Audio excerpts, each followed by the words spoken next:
So back in my second year of college, I had a European cinema module, and there was one film for which our TA in our weekly seminar didn't have to stimulate the conversation at all, such was the degree to which we seemed to be moved by it. And that film wasn't 8.5, or Wings of Desire, or even Dogtooth, but a French film from 2004 by the name of Innocence. According to our TA, every year it had been on the course, Lucille Hadjialilovich's debut feature was the one film he couldn't get students to stop discussing. And yet, I don't think it's particularly well known. It was well received by critics in its time, but didn't make it to any major film festivals, nor did it win any major awards.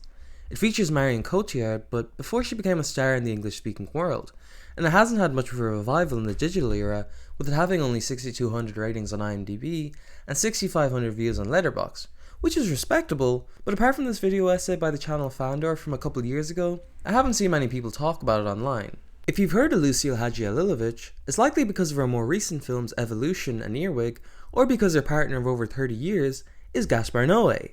Yes, we are still in the Gaspar Noé-verse. Grab a seat. But I think Innocence is just as worthwhile as any of Noé's films, because it's a film that has stuck with me like few others, and in this video, I want to talk about why I think that is, and why I think films like it are important. See, Innocence is a uniquely unsettling film that provokes so many questions about subjects like institutionalization, childhood, and gender, without ever resolving them. And while sometimes that kind of thing can be really frustrating, it works here. It really works. Before I go spoiling the hell out of this film, I really recommend that you watch it. If there's anything I'd like from this video is that more people discover Innocence, because honestly I think it's a masterpiece and deserves more love. Plus if you're into liminal spaces and uncanny valley type stuff, it could really be up your alley. So anyway, let us talk about Innocence.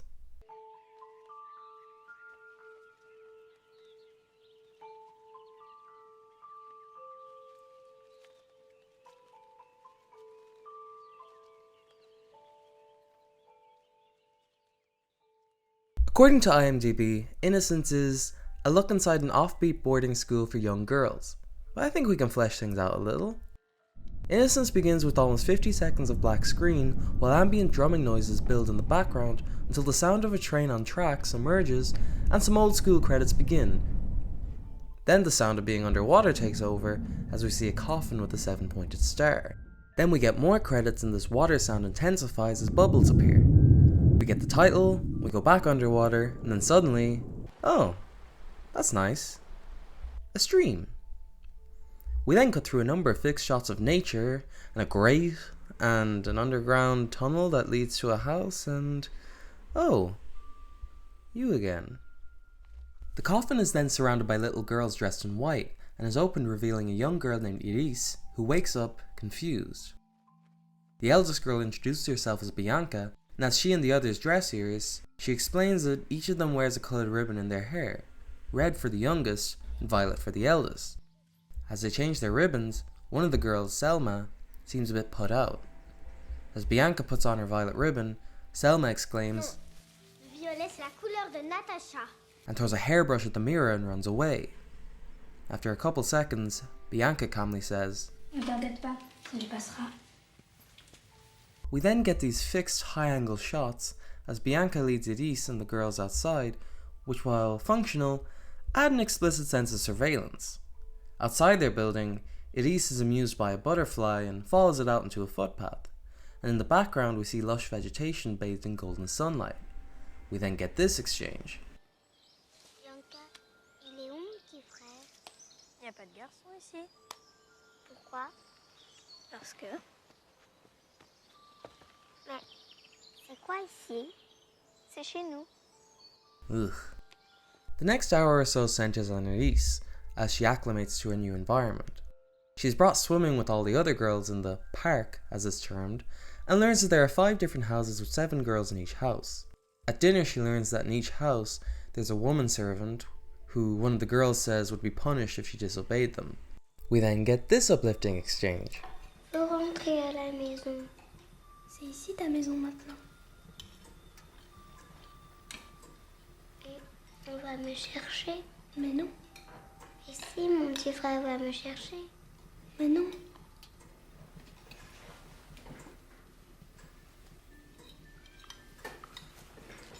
The next morning, Bianca brings Elise to a central school building where she has classes with all the other red ribbons, including a girl she's befriended named Laura. When the bell rings, Mademoiselle Edith greets them, walking stick in hand. Mademoiselle Edith, played by Hélène de Fougerolles, teaches biology, attempting to stimulate in the girls a love and appreciation of the natural world. And she actually seems pretty nice. She ain't perfect, but I think we've all experienced worse teachers than Mademoiselle Edith. At their house, Elise asks a girl named Alice if they get visitors, and she tells her that they don't, except for the headmistress, who only comes once a year just to watch the blue ribbons dance. The next morning, on their way to the school, Elise asks when she can go and see her brother, and Bianca tells her it's forbidden. This is the last mention of Elise's brother, and we don't find out anything else about her life in the outside world. Then Selma, the girl who threw the hairbrush at the window, throws sticks down at the girls from a height. Bianca yells, Toi, si tu continues comme ça, tu seras puni. but Selma continues, and Bianca and Iris just trudge on towards the school. Elise then meets the only other teacher, Mademoiselle Eva, played by Marion Cotillard. Mademoiselle Eva teaches ballet and seems nice too, although her words are a bit disconcerting. She tells them that they're lucky to have been, quote-unquote, chosen to come here, and that she'll do her best to turn them from ugly caterpillars to pretty butterflies. We then get these pretty dynamic shots of girls playing in the woods. The girls seem to spend a lot of their time playing, and then Iris and Bianca encounter a deer. They say nothing and it runs away. Iris then asks Bianca where she goes at night. This isn't the first time she's asked this, as every night at 9, like all the other violet ribbons, Bianca leaves the house without the others knowing what she's up to. Bianca doesn't tell Iris where she's going, so that night, while the younger girls are playing hide and seek, Elise follows her and ends up at the school. Elise pokes around for a few minutes, not really finding much except a male doctor treating a woman whose face we can't make out, but I'm pretty sure it's this woman. Elise then wanders into a room and sees this map of the park. She then looks at this thing, which I think is an air vent, and gets spooked and runs home. When she gets back, the girls tell her that the punishment for trying to run away is that you have to stay there forever and work for the girls. We then cut immediately to their woman servant, who's actually played by Hadji Alilovich's mother. Elise is then brought out for a walk by Selma, who shows her the boundary walls of the park and a drawing slid in by somebody from the outside world. Selma tells her, Tu sais, dehors, il y a des gens très bizarres. C'est pour ça qu'on n'a pas le droit de sortir. Elise then asks Selma what Bianca's secret is, so Selma picks up a reed and tells Elise that if she doesn't move, she'll tell her. But Elise flinches and asks for another try, but Selma won't give it to her. So Elise pushes her and runs away, but trips, and Selma starts beating her, calling her a nosy little Parker, and then tastes her blood. That night, Elise asks Bianca if she can sleep in her bed, but Bianca tells her it's forbidden. At ballet class, Mademoiselle Eva holds Elise back to ask her about the marks on her legs, and Elise says she hurt herself playing. Eva then asks, Dis-moi, tu es heureuse ici? Oui, Tu t'entends bien avec tes camarades? oui. Surtout avec Bianca. Puisque tu aimes tellement Bianca, j'imagine que tu lui obéis. Oui. Tu sais, c'est peut-être difficile à comprendre, mais l'obéissance est le seul chemin qui mène au bonheur. This is perhaps the clearest expression of the school's philosophy, and indeed, after this point, Elise avoids getting into trouble by asking questions. We then cut to Elise and her friend Laura. Now before this point, Laura has told Elise that she won't stay long at the school, and before the first ballet class, we get this harrowing moment of her sitting on the bathroom floor before she eventually arrives late to class. Laura tells Elise she knows how to get out and walks over to this rowboat. Elise won't go with her, but she does reluctantly untie the rope. Laura sets off, Elise leaves, and oh no! But Laura doesn't call for help. She just looks as the camera sinks beneath the water, and when it resurfaces, there's a storm and an empty boat. That night, Elise cowers in an empty shower stall where Bianca checks on her, having just returned from her secret activity. Elise tells her about Laura, and Bianca asks if anyone saw her. Since no one did, Bianca agrees to keep Elise's secret. And she does! The next day, Laura's body is prepared and Mademoiselle Eva tells the girls, Laura ne reviendra plus parmi nous. C'est que vous avez de la peine? Alors nous organiserons une cérémonie en sa mémoire. Before briefly caressing Iris's cheek. And hold a ceremony they do, lighting Laura's coffin in a funeral pyre before the whole school. This is where Iris's section more or less ends. We then arrive at a dinner for New Year's Eve. The girls are all in good spirits, but the camera primarily focuses on Mademoiselle Eva, who stares down at her plate struggling to eat. The background noise is slowly drowned out before she gets up and we cut to her breaking down crying behind a curtain, with Mademoiselle Edith pleading for her to pull herself together, telling her she can't. They're then approached by Elise, Bianca and Elise, who tell them about their New Year's wishes. Elise says she hopes she's chosen by the headmistress. Elise asks what that means and Elise replies, Eh bien, chaque année, la directrice vient et elle choisit un des rubans bleus et elle l'amène dehors. C'est une façon de sortir plus vite. Eh bien, nous, quand la directrice est venue, on a eu peur. Moi, j'aurais pas peur. So the narrative focus then shifts to Elise, as she prepares for the headmistress's visit.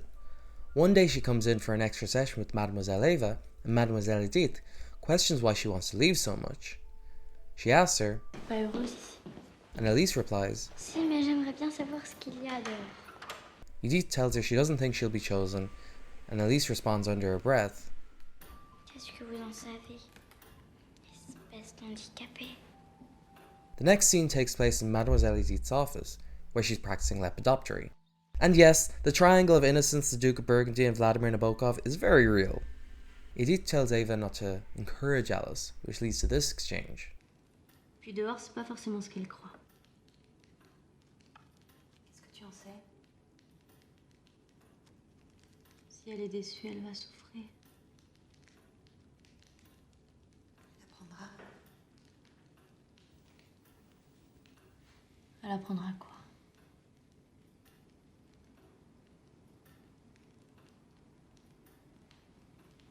Je voudrais pas qu'elle devienne comme nous. Comment comme nous? So the headmistress comes, played by Corinne Marchand, who you may know as the lead from Cleo from 5 to 7. The girls perform, and indeed, Elise is not chosen, and she's distraught, feeling betrayed by Mademoiselle Eva for getting her hopes up. She ultimately faints and seems to spend days in bed. Mademoiselle Eva actually visits her, but Elise pretends to sleep. Elise sits in bed pondering, and one day, suddenly, she gets dressed and leaves, climbing the wall and jumping it. She runs into a wilderness filled with the sounds of barking dogs and gunshots. But the school don't find her, and a rattled Mademoiselle Edith tells the girls that they'll never see Alice again, and they'll never mention her again. The story then shifts to Bianca.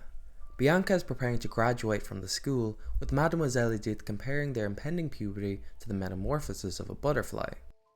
We then find out where Bianca's been going at night, as she brings the second oldest girl in the house, Nadia, along with her, in order to show her future duties as a violet ribbon. Bianca and Nadia arrive with the other violet ribbons to the school building, where they're led through a secret passage through a clock to a theatre under the building.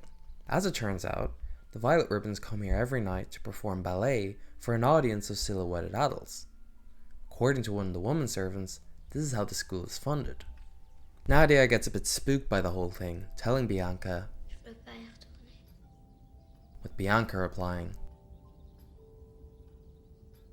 C'est obligé.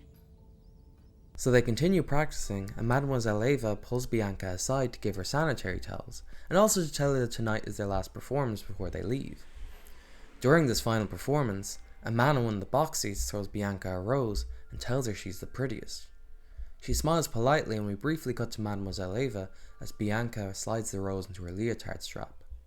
After the show, Bianca and Nadia hang back and explore the empty theatre, with Bianca finding a glove.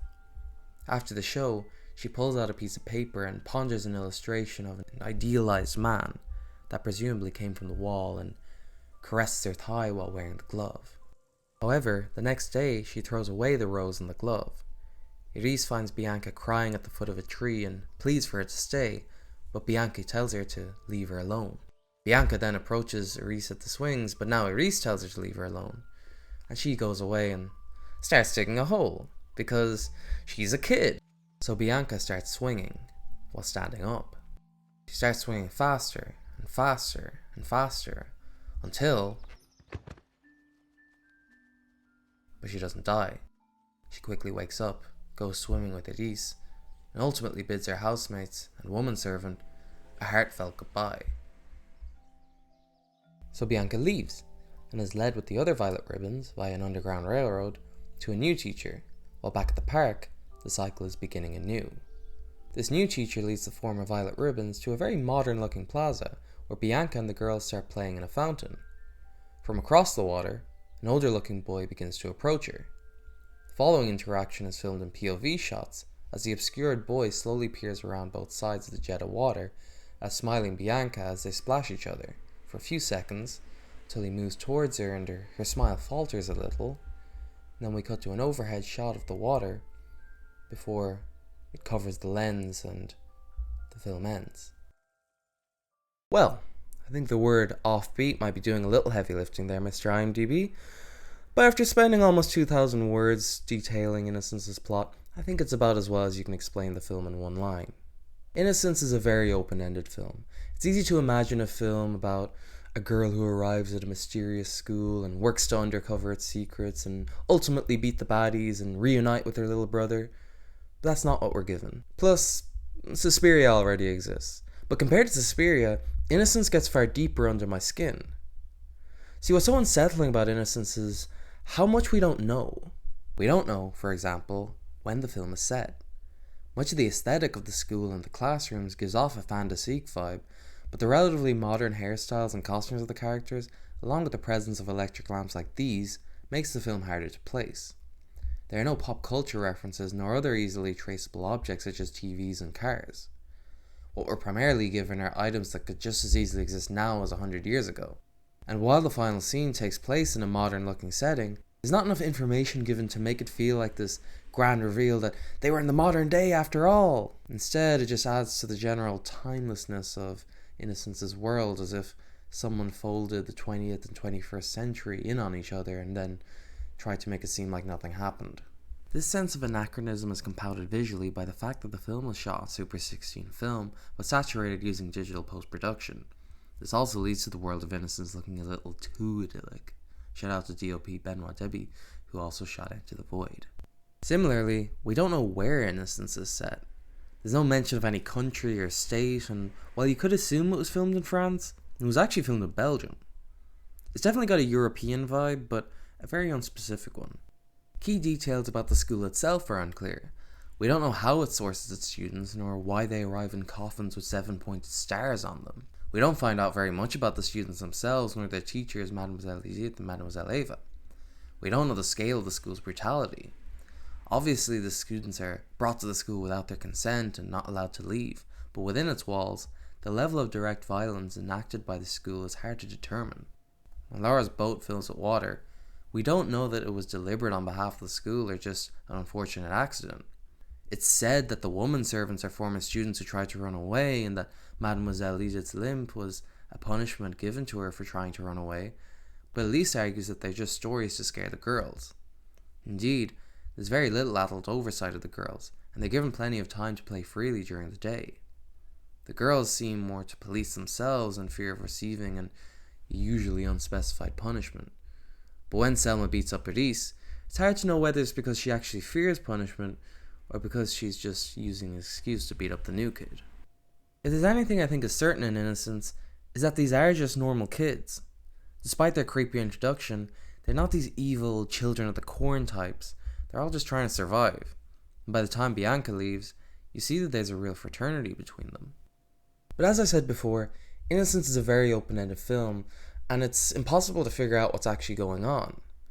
The film doesn't commit to any explanation, and I think that works in its favour. But the ambiguity of Innocence makes it hard to write an essay about, so as I put together the script, a question I had to keep reminding myself was, how does Innocence make me feel? And the answer to that is horrified, distressed, mournful, angry, inspired, apprehensive, sympathetic. All of these at once and more that I can't even put into words. Susan Sontag, how are you? And what strikes me about Innocence is that it doesn't make any effort to try and quench these feelings with a clean resolution. Instead, they linger in me. And maybe they should. As mysterious as this film is, it's engaging with very real issues of how Western culture treats young girls. And sometimes I feel like the traditional narrative structure of Hollywood films, which more or less corresponds to the principles laid out in Aristotle's Poetics, is designed to make us feel and then process strong emotions in a relatively short amount of time before we go about our day as if nothing really happened. Obviously, there's no shortage of Hollywood films that I hold dear to me. These kinds of stories have been working for literally thousands of years. But I think it's logical why this relatively formulaic mode of storytelling has become so dominant in our hyper-capitalist world. Oh no, I finally said the C word. What are we going to do, Mark? Innocence is an example of how things can be done differently. And we see this kind of thing a lot more in art cinema because art cinema tends not to be as profit-driven. And I think that's important. Innocence possesses a confidence not to explain itself that I think is a lot more common in poetry, short stories, and fine art. And I think it's often in these margins of perception where we can't quite make out the full picture that we bring ourselves to a work of art, subconsciously filling in the gaps with our own feelings and experiences, which will always be fluid and alive. If Hadji Alilovich put out a new version of Innocence, with extra scenes that explain, I don't know, that the school was a farm to produce perfect ladylike girls to sell off into marriage in a contemporary world, and that this final scene in the plaza was just this interlude before the girls were introduced to their new husbands, it'd be like a kind of death. And I don't think it would be more impactful. It's very possible I'd be like, that's bad. That makes me sad. On to the next movie. As it is, Innocence is so elusive and evocative that I can't let go of it. And why should I? Why should I? Alright, because I have to make videos on other topics to have even a chance at making a living doing something I love. So I guess what I'm trying to say is, watch Innocence, support the arts, and support unions. Join a union. Create a union if you're feeling extra naughty. Until next time, I'll catch you on the flip side, dude.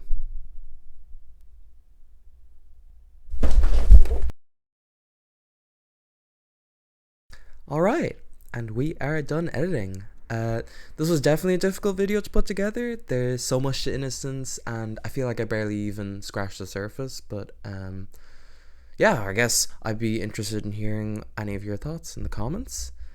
Thanks for watching. Like and subscribe. And there was something a friend of my dad texted. Memorize all the above, then eat your phone within 3 seconds, or Tom Cruise will haunt your dreams for 24 years.